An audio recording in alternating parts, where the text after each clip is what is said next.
Two different families in the Charlotte area are mourning the deaths of two women, both killed in a 5-day span by trains. Now, the first happened Monday night when a freight train crashed into a woman's car in Gastonia. The second happened just last night when an Amtrak train hit a woman walking on the tracks. NBC Charlotte's Brandon Goldner dug into some of the numbers. Brandon, are we seeing a trend here? Well, Xavier, according to federal data, we saw in 2016 4 deaths at railroad crossings like this one, and now in 2017, we hit that number in just the first 6 months.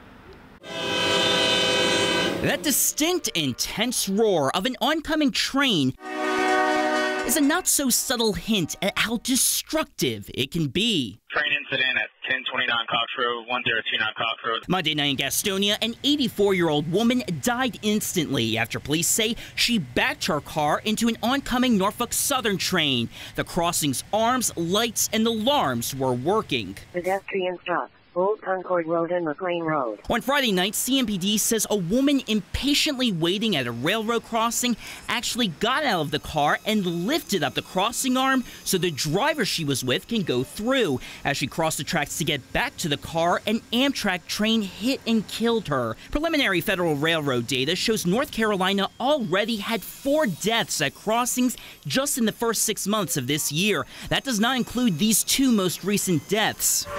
Contrary to popular opinion, trains can actually be surprisingly quiet, as in this latest death Friday night, the crossing is located in a no train horn zone.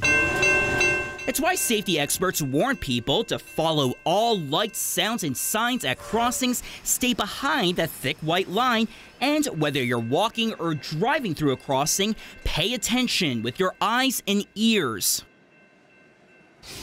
Both Gastonia Police and CMPD are still investigating those 2 deaths. They ask anyone with information to call them. Reporting live, I'm Brandon Goldner, NBC Charlotte. Brandon, thanks for that report. Well, it was